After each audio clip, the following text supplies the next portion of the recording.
14%, जी हाँ 14% GDP India का वेस्ट होता है due to inefficient practices infrastructure industry के अंदर। जैन में, if I am not wrong, जैन में शायद टर्की अर्थक्वेक आया था.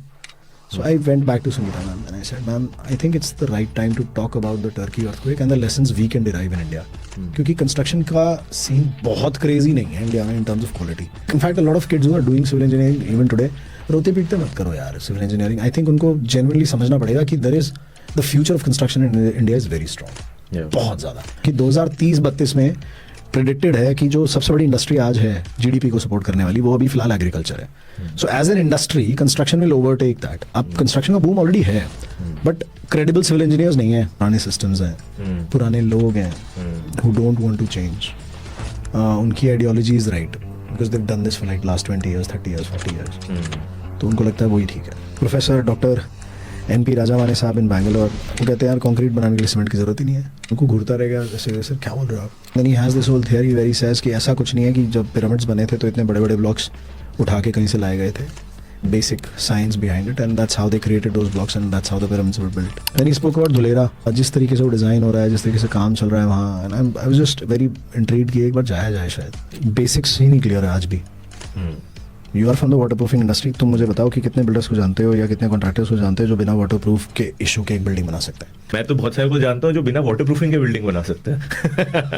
बनाते हैं. कंस्ट्रक्शन इंडस्ट्री में एज अ होल एक चैलेंज है ओवर प्रॉमिसिंग, अंडर डिलीवरिंग. वादे तो बहुत बड़े कर दिए और हाँ जी मैं आपका घर रेनोवेट करके दे दूंगा 6 महीने में. 1.5 साल तक घर से बाहर नहीं निकलते लोग. ऐसे बहुत लोग हैं. फर्नीचर मैन्युफैक्चरर्स भी हैं ऐसे जो आपको टाइमलाइन सही नहीं बताते, ओवर प्रॉमिस कर देते हैं and then they face the problem. Thank you for watching Imagine Infra podcast.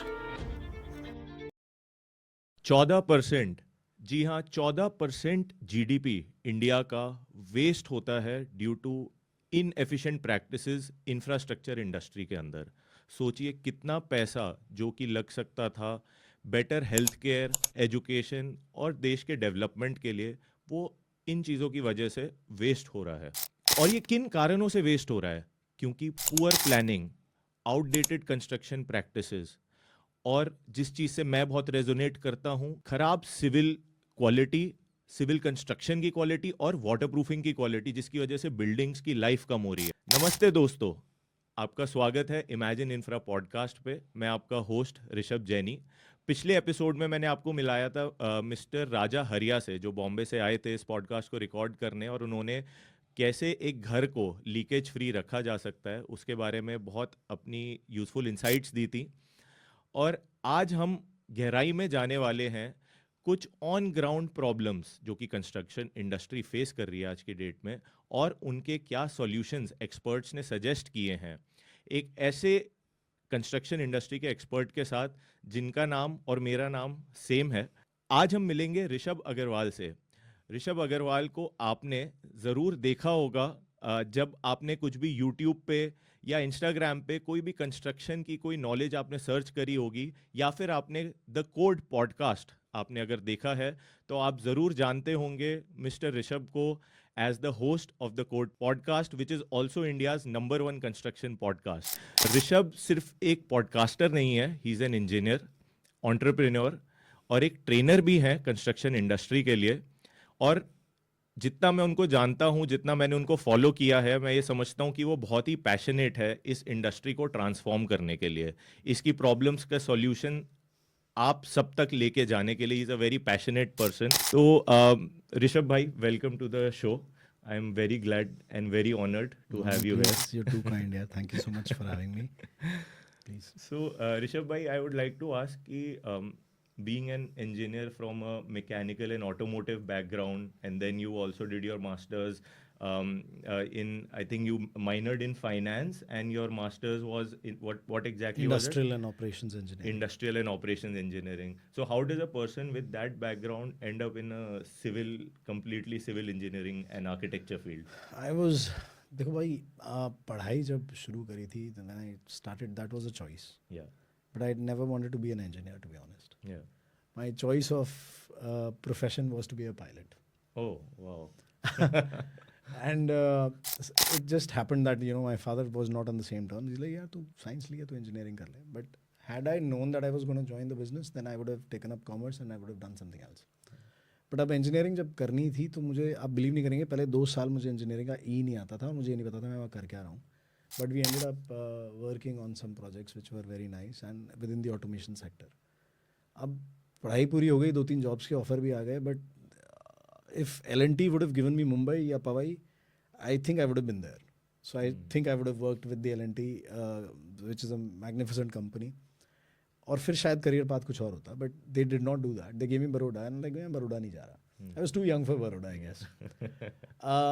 And I came back and I realised, okay, I am born into construction. Luckily I am a 3rd generation business owner, और construction materials का एक और हमारा कुछ साथ रहा है बहुत लंबा. सो अगर दिल्ली के डायस्पोरा की बात करी जाए, उसमें I am lucky to have been placed in a system where we come from a very decently reputed firm and we have been trading a lot of materials. अब right after my engineering I started working उसी काम में, तो 2-3 साल मैंने वहाँ समझा. I sold a lot of steel.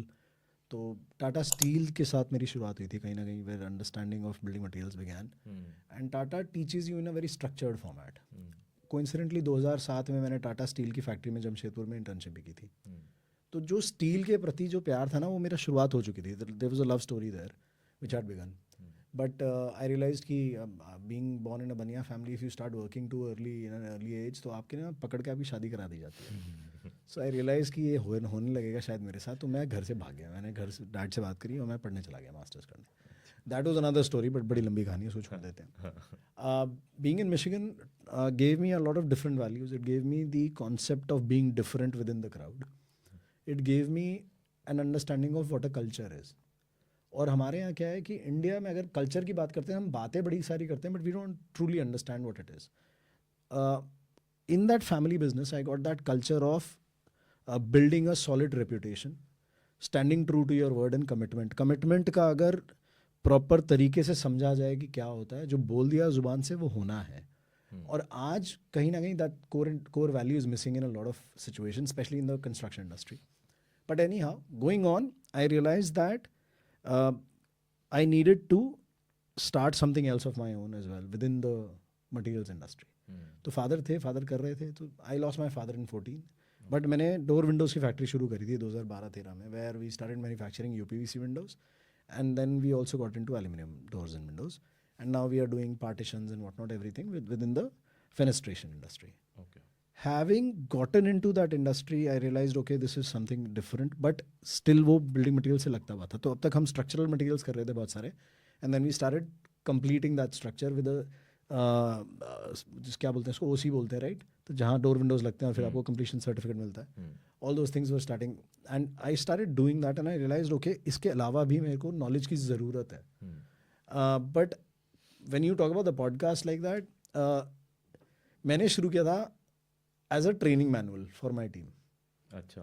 तो मैं एक ट्रेनिंग मैनुअल बनाना चाह रहा था, तो फिर मैंने रियलाइज़ किया कि यार मैं इतना सारा लिख के मेहनत करूँगा, ये पढ़ेंगे नहीं. Like for the sales team and for the internal team also, कि सबको पता होना चाहिए. Everybody should understand what product we are selling, what is the quality behind it, what is the basically उसको अपसेल करना आना चाहिए और उसको पता होना चाहिए कि ये प्रोडक्ट की गुणवत्ता क्या है.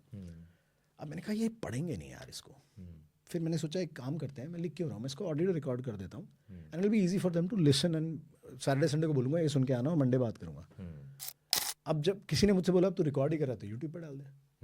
तो मैंने पहले 3-4 episode I learned how to record the audio and then edit it myself and then put it on YouTube. तो 2-3 एपिसोड मैंने डाल दिए. I got a very good feedback पहले 2 एपिसोड में, both were about steel. 3rd episode में like somebody said, UltraTech cement से मेरे पास कोई मिलने आया हुआ था, कहते हैं आप एक स्ट्रक्चरल इंजीनियर से जाके मिलिए please, because if you are talking about structures and steel तो आपको एक बेटर नॉलेज देंगी वो. अब मैं मैम के पास गया, संगीता विज. बॉस एक तो वो she is this iron lady who speaks very with a razor sharp edge, you know. तो उन्होंने बड़ी सारी बातें मुझसे कही, मैंने सीखा 2 लोगों के साथ कैसे रिकॉर्ड करना, एडिट करना. फिर मैंने वो एपिसोड डाला, I did another one with her, so 4 episode हो गए. अब मैंने रियलाइज़ करा कि ये audio is not marketable for me, even though it was coming out good. तो वीडियो की सेंस नहीं थी, तो मैंने, दिस वाज जून-जुलाई 22, मैं रुक गया. दिसंबर तक कुछ नहीं करा. जैन में, if I am not wrong, जैन में शायद टर्की अर्थक्वेक आया था. So I went back to Sangeeta ma'am and I said, ma'am, I think it's the right time to talk about the Turkey earthquake and the lessons we can derive in India. क्योंकि construction का scene बहुत crazy नहीं है India में in terms of quality and I think it's important for a person like you to speak out and she speaks her mind उनका तो अलग तरीके का एक वो था. So I hired somebody, got into a video thing, and that was the first video I recorded with her, where we spoke about our lessons from the Turkey earthquake and India का क्या scene है compared to Turkey, which was not and is not very different. बस शुरुआत हो गई यार, फिर लोग मिलते गए, काफिला बनता गया. हाँ वही वाली बात है. ये आपने 80 प्लस एपिसोड्स रिकॉर्ड कर लिए which is in it self a feet. मतलब दैट शोज योर कमिटमेंट कि आपने इस चीज़ को आपने स्टार्ट तो एक्सीडेंटली किया बट उसके बाद आई थिंक आपको मज़ा आने लग गया जिस तरीके के लोग आपके आए, जिस तरीके एक्सपर्ट्स के साथ डिस्कशन किया. I was very lucky यार. I found some very good people who came forward themselves also. या उनको वो खुद भी आए मेरे पास कि ओके मुझे इस टॉपिक के बारे में बात करनी है. हम लाइक ओके. अगर आप कॉन्क्रीट टेक्नोलॉजी की बात करोगे तो मैं जितना लिखा पढ़ा सीखा हूँ उन्हीं लोगों से सीखा हूँ. कहीं ना कहीं मुझे लगता है कि शायद आज हाइंडसाइड में देखूँ तो अगर इंजीनियरिंग करनी थी तो सिविल ही कर लेता यार मैं. सेम मेरे को भी सेम फीलिंग होती है. I do think it is not about in fact a lot of kids who are doing civil engineering even today रोते पीटते मत करो यार सिविल इंजीनियरिंग. आई थिंक उनको जेन्युइनली समझना पड़ेगा कि there is the future of construction in India is very strong. बहुत ज़्यादा. और ये बात मैं ना कई बार बोल चुका हूँ, कई मंचों पे बोल चुका हूँ, कई पॉडकास्ट एपिसोड में बोल चुका हूँ कि 2030-32 में प्रेडिक्टेड है कि जो सबसे बड़ी इंडस्ट्री आज है जीडीपी को सपोर्ट करने वाली वो अभी फिलहाल एग्रीकल्चर है. So as an industry construction will overtake that. तो आप समझ रहे हो क्या होने वाला है. आप कंस्ट्रक्शन का बूम ऑलरेडी है बट क्रेडिबल सिविल इंजीनियर्स नहीं है क्योंकि कुछ यूनिवर्सिटीज़ हैं जिन्होंने सिविल इंजीनियरिंग को बंद ही कर दिया अपने करिकुलम से. और and I understand work life balance है वो सब मैं समझता हूँ, साइटों पे खड़े हो वो सब, but I think there is a life beyond that. पहले 2-4-5 साल स्ट्रगल हर प्रोफेशन में लोग करते हैं. So I would still peg these guys on to do something good with their industry. It should be fun to see how it unfolds. And luckily now, within the podcast also, I'm lucky to meet some good people. आप exhibitions में जाते हो, you've been a part of World of Concrete also, आपकी Waterproofing Association of India में भी आप हैं. And you get to meet these champions, right, who are at the top of their game. थोड़ा सा मुझे लगता है कि यही वो movers and shakers हैं जो एक ideology form कर देते हैं. And they guide the way forward. आज की डेट में BIS बहुत एक्टिव है. So BIS is talking to these experts, they're a part of these committees within the BIS. तो वो BIS बहुत जल्दी शेप ले रहा है और बड़ी क्लियर गाइडलाइंस के साथ, विच इज़ वेरी कमेंडेबल. क्योंकि अगर वो जो कंस्ट्रक्शन इंडस्ट्री को सपोर्ट मिलना है वो विदाउट दीज BIS स्पेसिफिकेशंस या नेशनल बिल्डिंग कोड वो नहीं हो सकता. और बहुत क्लियर गाइडलाइंस हैं उसमें. तो it's very heartening to see the way things are going right now. I agree. मतलब BIS even I was surprise actually. हम लोग अपनी कंपनी में we have a BIS licence since the past 34 years. तो वो एक बार लाइसेंस मिल गया था, वो सारी मेहनत करी थी मेरे ग्रैंडफादर ने, पापा ने उस टाइम पे. अब वो हम तो मेंटेन करते आए हैं तब से. अभी रिसेंटली मेरे को पता चला कि वो कितने प्रोफेशनली उस चीज़ को रन करता है. तो गवर्नमेंट ऑर्गेनाइजेशन है, आई डोंट नो कितना वो लोग मेहनत करते होंगे. वो एक बना होता है इमेज पहले से कि सरकारी एजेंसी है तो क्या होगा. हाँ बट अभी recently we are trying to like हमारी जितनी भी एक हमारे सारी इंडस्ट्री में there is a particular product that we are making which is used in anti corrosion of like underground pipelines and all. So उसके अंदर कोड में ना कुछ अपडेट बहुत टाइम से नहीं हुआ था. उसके अंदर कुछ एक अपडेट था जो सारे मैन्युफैक्चरर्स चाहते थे हो जाना चाहिए, क्योंकि वो किसी ने जब शुरुआत में वो बनवाया था उसने जानबूझ के स्पेसिफिक मैन्युफैक्चरर्स को बाहर रखने के लिए उसने कोड में कुछ ऐसा कर दिया था जिसके अंदर बहुत सारे मैन्युफैक्चरर्स एक्सक्लूड हो जाते हैं एंड कंपटीशन हटाने के लिए. तो फिर हम लोग अब उनके साथ काम कर रहे हैं and the way they are professionally running all the meetings. वो सारा एफर्ट करते हैं सारे मैन्युफैक्चरर्स को, 10 से 12 मैन्युफैक्चरर्स हैं हम लोग, सबको इकट्ठा करके एवरी वीक मीटिंग्स ऑर्गेनाइज करके. And they're very technical people. मतलब दे जो मीटिंग्स कंडक्ट करते हैं they know each and everything about civil, about chemical, about mechanical, और वो कैसे सारी चीज़ें अमेलगमेट होती है कि कोई भी एक BIS कोड बनता है वो एक पर्टिकुलर फील्ड के लिए नहीं बनता, वो तो ओवरऑल एप्लीकेशन के लिए बनता है. उसमें मैकेनिकल पार्ट भी है, सिविल भी है, केमिकल पार्ट भी है. सो जिस इंटरेस्ट से वो लोग रन करते हैं और चीज़ों को अपडेट करने के लिए, अपग्रेड करने के लिए काम करते हैं. So I was also very surprised and very I think the leadership in BIS currently is very good, very promising to see. या अग्रीड. तो आपको जैसे आप पॉडकास्ट रन करते हो तो उसको बिजनेस के साथ, because you are managing like business trading भी है आपका, मैन्युफैक्चरिंग भी है, सो उसको कैसे मैनेज कर पाते हो? Like how do you take out the time, how do you manage your business? There, I'm lucky to have a brother with me who's also pulling a lot of weight, but usually time segregation करके during the week कि okay मैं ये एक दिन या 2 दिन podcast को लगाऊंगा, बाकी काम पर उसी में कुछ ना कुछ कंटेंट बन जाता है. It just becomes something that we schedule then. बीच में there was this time जब 15-16 episodes backlog थे मेरे, अच्छा. but then I stopped recording. तो अब आज हाल ये है कि अब 1 या 2 ही हैं मेरे हाथ में, तो ज़्यादा episodes नहीं है because I stopped recording for like 2-3 months and the deliveries were delayed. So I mean it's not an easy thing to maintain that pace. बड़ा stress भी होता है and you have to go out of your way to do these things and just to make sure that you are on schedule with other person's time. People are kind enough to give you their time. आज एक gentleman मेरे पास आए हुए थे चेन्नई से, and just to make sure that you know it's worth it for him, I tried, and फिर light चली गई बीच में. We shifted to another venue, we went to some place else and we did that, and it just went on बहुत देर तक, but it was credible enough to share with the people. That gentleman brought a lot of knowledge with him, and I think वो ज़रूरी था. So if I'm not wrong उनके 2 episodes निकलेंगे, and one episode is quite close to like 2 hours, and the second one is about an hour itself. तो आप सोचोगे कितना लंबा उसमें जर्नी उनके साथ कॉन्वर्सेशन का रहा. It's just about finding good people who are matching your understanding and ability. तो बस उतना ही है यार. एफर्ट तो देखो लगता है, I'm not gonna deny this. My wife hates it. My kids are like, okay, Sunday है, आप तो रिकॉर्डिंग पे जाओगे, and they already know it कि संडे मॉर्निंग है तो मैं रिकॉर्ड करने चाहूँगा, सैटरडे है तो I will record. But of course पिछले 3 महीने से थोड़ी राहत थी उनको भी. But anyhow I think keeping your brain occupied in some sort of way is a good thing, right? Sometimes business also gets monotonous, I guess. No, I am not running away from the monotony. मुझे वो monotony में issue नहीं है. I think it's a good thing. Trade simple businesses are better to run, easier to run as well. तो इतना चिक नहीं होती है. But of course, yeah, it demands my time also and very good and solid attention towards it. It's not that we've got it so we don't respect it. So there is a lot of understanding and respect towards what we have and our privilege. तो उसको हम बड़ा अच्छे से acknowledge करते हैं दोनों भाई. And yeah, I mean we do spend our time jolly well within it. Very nice. तो लगे ही रहते हैं यार. I don't think it's an easy business to run for the current gen. I do not think that people will like to sit in the same place for 10 to 12 hours doing the same thing every day. It takes a toll on your mind and your body as well. तो बड़ा एक मशक्क़त वाला काम है. पुराने systems हैं, पुराने लोग हैं who don't want to change. उनकी ideology is right because they've done this for like last 20 years, 30 years, 40 years. तो उनको लगता है वही ठीक है. तो उनको ट्रेन करना, अनलर्न करना, दोबारा कुछ नया सिखाना, इट्स अ चैलेंज. बट जब वो देखते हैं कुछ ठीक लग रहा है तो फिर वो अडेप्ट कर लेते हैं.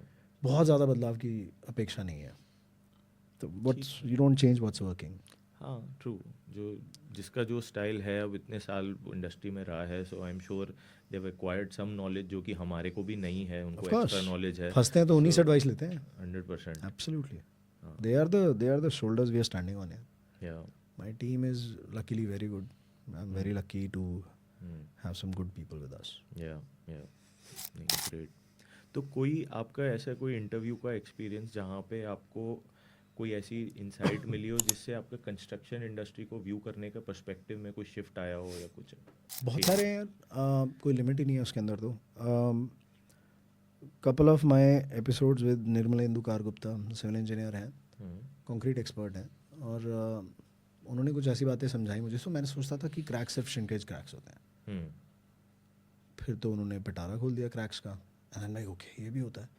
अगर वो मैं मास्टर क्लास कहूँगा उसको, उस एपिसोड को, अगर वो मैं एपिसोड नहीं करता उनके साथ तो शायद मुझे कंक्रीट समझ में नहीं आता. अच्छा. आई थॉट कि पानी की तराई कर दो तो कंक्रीट दुरुस्त रहता है. ऐसा नहीं है. It's not that same system anymore. It's not the same raw material. There are multiple challenges within the construction industry where the grassroots doesn't understand how to make good concrete. RMC plants में भी मैं कहूँगा कि आज की date में भी ऐसे कई आरएमसी प्लांट्स हैं जहाँ किसी तरीके की टेक या रिसर्च नहीं होती. It is just a means to an end. M25 है, अच्छा ठीक है, ये डलेगा, ये डिज़ाइन मिक्स है, बनाओ भेजो. They are not casting those cubes properly, testing properly नहीं हो रही है. Then there was this episode where I also sell a lot of AAC block. तो एक AAC block के gentleman आए, मुकुंद जोशी साहब. अच्छा. Then I realized कि अच्छा जितना मुझे पता है that's just a surface. I had to break down his episode into 2 parts because there is so much detail within that one product which he could share. I think the viewers loved it, that episode. वो गुरु हैं अपने trade में. Then I realized there are new techs which are being employed and with the support of the Indian government, especially in road construction, कि UHPC जैसे products हैं.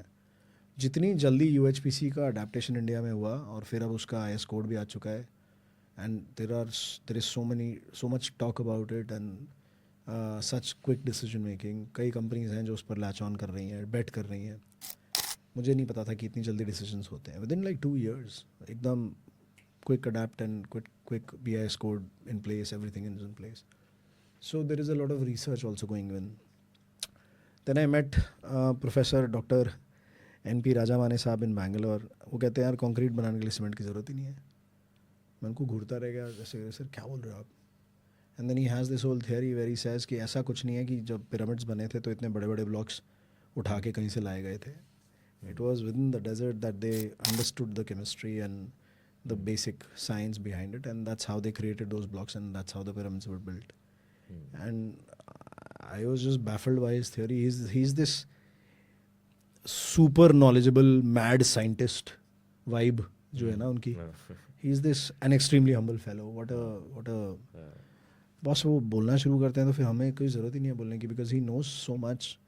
And it's not just the knowledge of construction जो मिलती है, कई बार वो personalities भी मिलती हैं ऐसी. मैंने रियलाइज़ करा कि at the age of whatever he is at 78 or 79, that person reads every day.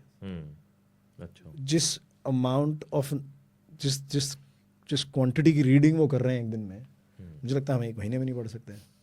So I mean he is still learning because he loves his trade and he loves his technology and he loves his science.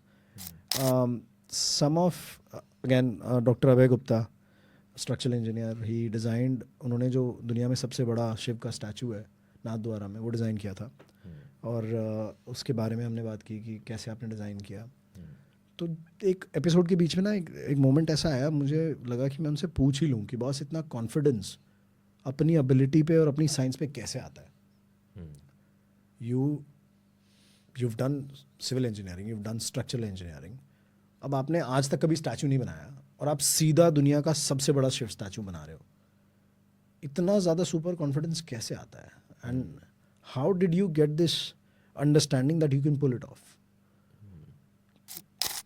It's just crazy to understand यार. मतलब आज कोई मुझसे कहता है कि तू building बना दे, मैंने कभी बिल्डिंग नहीं बनाई है, तो दिल घबराएगा. हर किसी को लगता है कंस्ट्रक्शन आसान है. सोचोगे कि चलो एक छोटी सी बना के देखता हूँ फिर बड़ी बनाऊंगा. आज I am telling you construction is a very big ticket size यार. मतलब अगर आप पैसे से इंटेंसिव बात करें तो कंस्ट्रक्शन एक बहुत बड़ी अंडरटेकिंग है. और for somebody to just get up and say, अच्छा स्टैचू देखे हैं आपने खड़े हुए, राइट? वर्टिकल स्टैचूज बहुत देखे हैं. वो स्टैचू की टोपोलॉजी ही अलग है. वो बैठे हुए शिव जी हैं.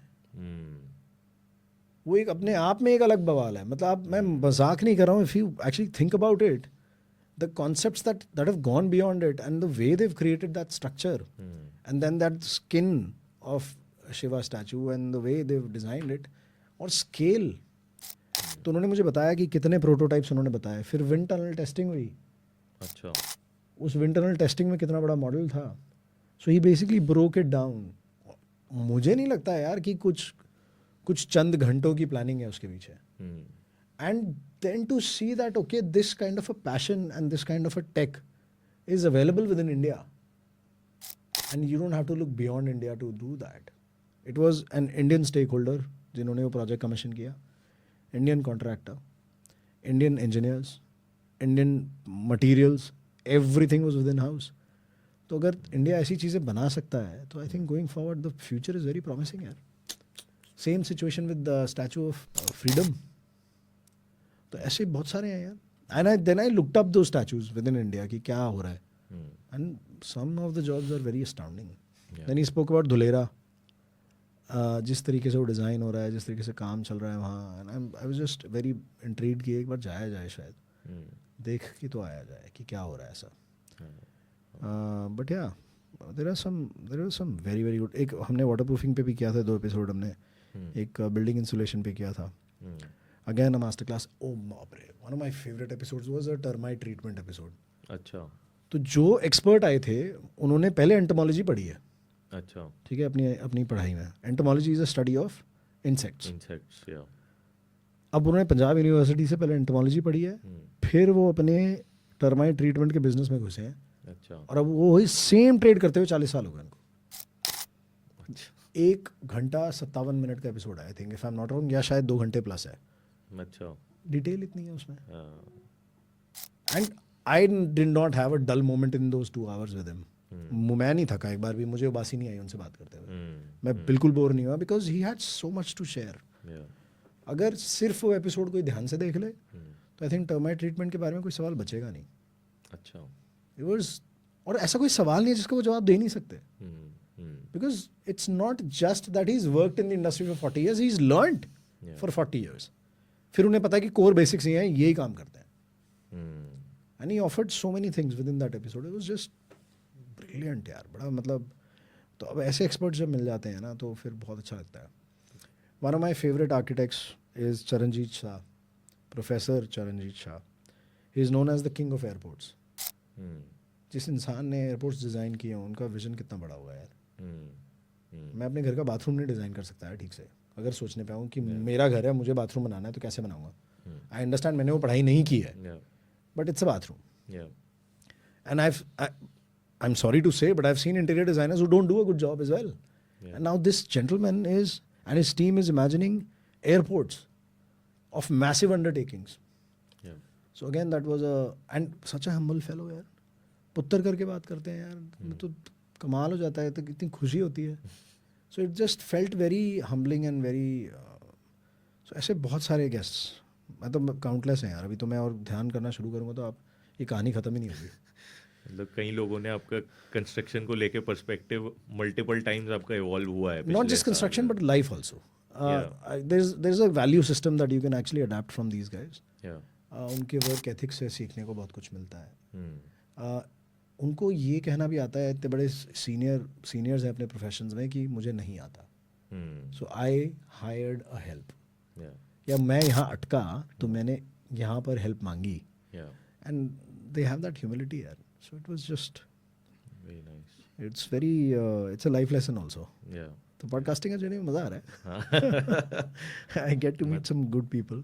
मज़ेदार तो है ये journey. It is fun. It is fun. A lot to learn. मतलब मेरे को भी इसमें मैक्सिमम, मतलब instead of like creating content, मेरे को learning is the main thing जो कि अट्रैक्ट करता है. 100%. One of my favorite persons in this world, Manu Goyal, she's an architect. I realized that वो जिस तरीके से सोचती है ना, वो एकदम अनूठा है उनका तरीका सोचने का. अच्छा. She breaks down things in a very basic manner and then she thinks about it like that. Smart city of Bareilly design किया उन्होंने. अच्छा. छोटे काम तो कोई करता ही नहीं ना, मतलब. And the kind of undertakings that she and her husband are doing in a firm, again huge, 50 years old firm. Her mother-in-law Manju Goyal ji is also a legendary name within the architectural space, and a cancer survivor too, twice. They're from Bareilly itself. Or the father-in-law is a civil engineer who's been a very, very senior project management team unki hai. So they combine architecture with engineering. Okay. So they are not giving you a design which is just aesthetically or planning wise pleasing. There is engineering within it. तो वो आपको एक तरीके से एक efficient design दे रहे हैं आपको, which runs on lower power, etc. and whatnot. And there's this whole philosophy within the firm's culture. Again यार crazy सीखने को मिलता है इस लोगों से. Got it. तो जैसे इतने सारे लोगों से इंटरेक्ट किया, तो उसमें कोई आपको कोई कॉमन थीम दिखे कि ये कॉमन प्रॉब्लम्स, 1 2 3 कोई ऐसी प्रॉब्लम्स है जो आपको लगता है कि almost everybody is facing them in India? कितने भी बातें कर लो, बेसिक्स ही नहीं क्लियर है आज भी. You are from the waterproofing industry. तुम मुझे बताओ कि कितने बिल्डर्स को जानते हो या कितने कॉन्ट्रैक्टर्स को जानते हो जो बिना वाटर प्रूफ के इशू के एक बिल्डिंग बना सकते हैं? बहुत सारे. बहुत सारे, मतलब बहुत सारे जो कि, अच्छा सॉरी, बिना उसके इशू के, मैं तो बहुत सारे को जानता हूँ जो बिना वाटरप्रूफिंग के बिल्डिंग बना सकते हैं। बनाते हैं। हाँ, बनाते हैं। And it's not like they don't know that it's a wrong thing or a right thing, but it's just that there is a lack of awareness. उनको लगता है शायद बहुत ज़्यादा खर्चा हो जाएगा मेरा, हाँ कौन लगाएगा इतना खर्चा, राइट? ROI हाँ मेरा गिर जाएगा। हाँ और हमने तो बिल्डिंग में रहना नहीं। हाँ तो there is that sense of ownership that people need to take with these things. आपकी Yeah. इंडस्ट्री में तो बहुत सारे इश्यूज हैं इसी चीज़ को लेके, but it's more of a mentality या माइंडसेट रादर देन टेक्नोलॉजी, क्योंकि टेक्नोलॉजी तो अवेलेबल है।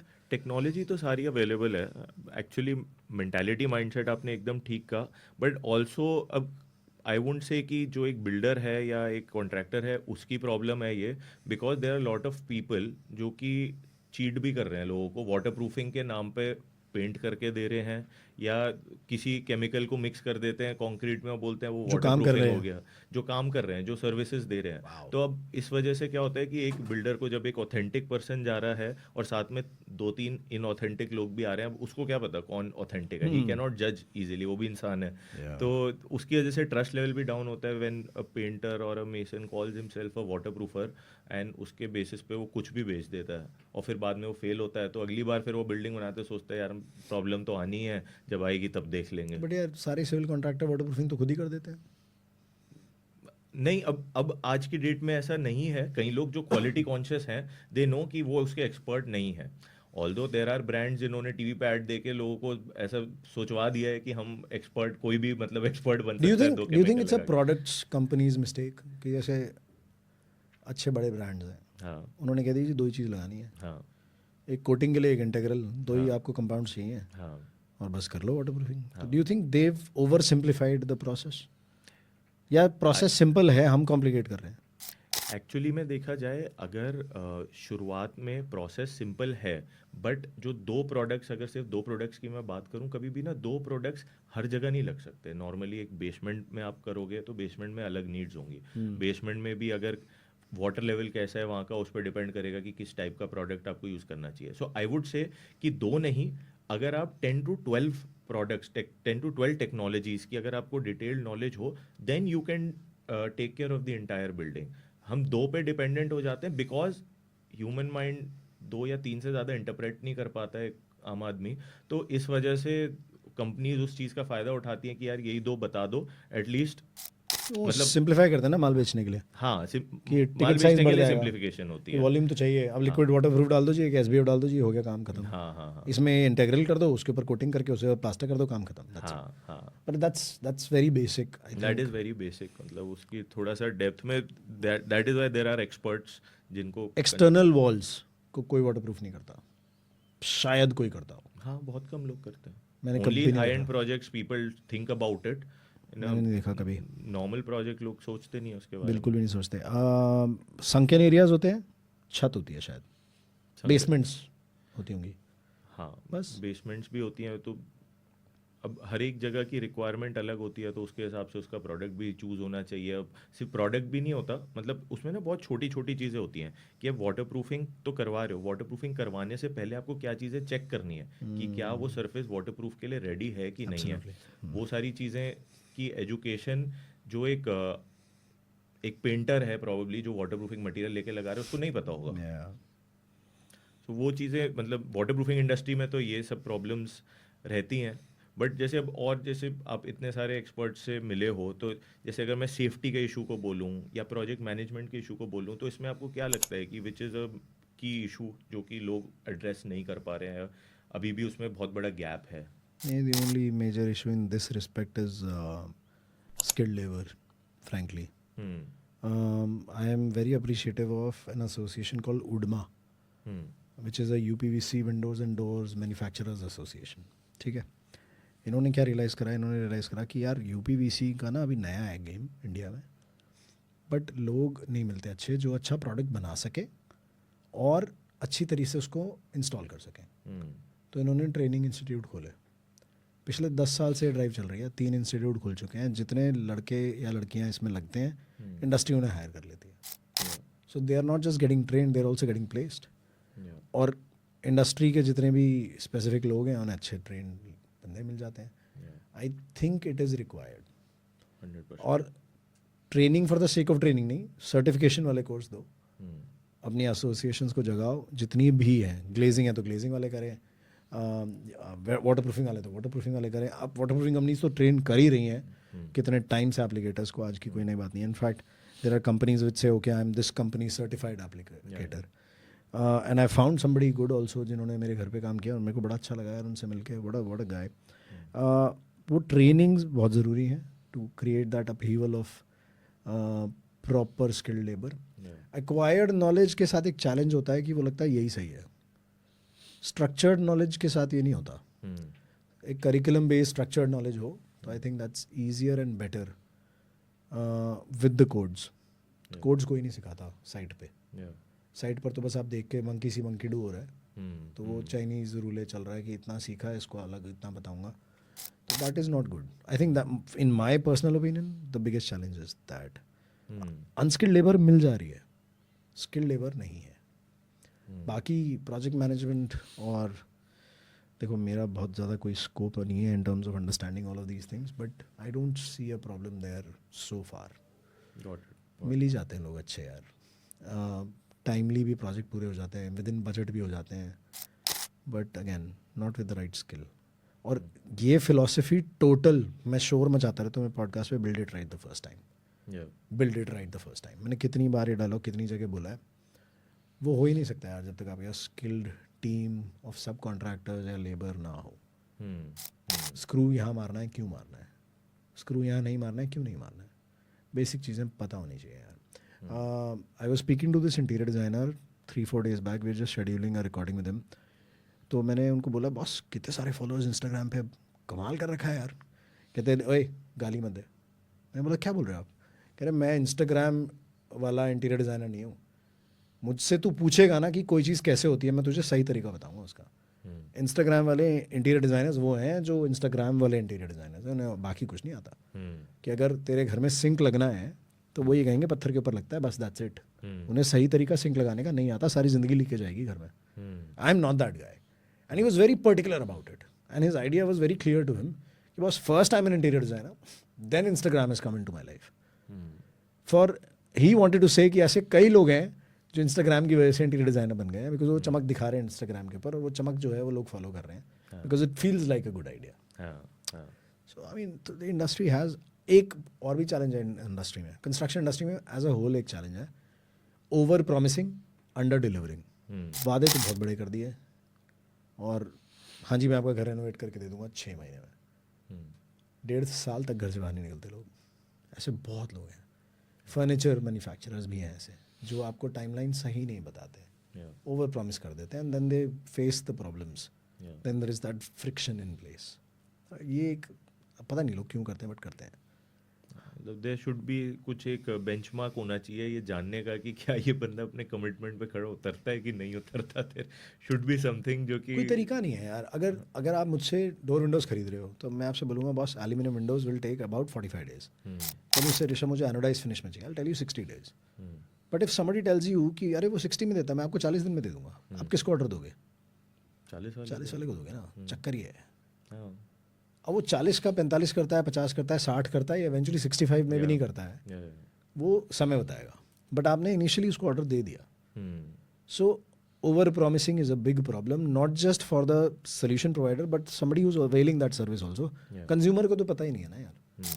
आपने कंज्यूमर के कंधे में हाथ रखा, भाजी मैं आपके लिए कर दूंगा यार, आप कमाल कर रहे हो, वो थोड़े लिए जान हाजिर है. अब थोड़े लिए जान तो हाजिर होती तो नहीं है ना. तो चक्कर ये है. तो there is that big problem within the construction industry and the materials industry also. Thank you Rishabh भाई. अब ये प्रॉब्लम्स आपने इंट्रोड्यूस करी हैं एंड हम लोग अब आगे नेक्स्ट एपिसोड के अंदर इनके सॉल्यूशंस के ऊपर भी बात करेंगे कि जो प्रॉब्लम्स आपको लोगों ने बताई हैं उसमें क्या आपको सॉल्यूशंस क्या नज़र आए हैं जो एक्शनेबल सॉल्यूशंस हो. क्योंकि जो आपके पॉडकास्ट मैंने स्टडी करे हैं you and with some actionable insights. कोई भी आपका एपिसोड रहता है तो हम कुछ एक्शनेबल इंसाइट्स के बारे में स्टडी करेंगे. So and some real world solutions. So see you all on the part number 2 of the same episode with Rishabh Agarwal. Thank you.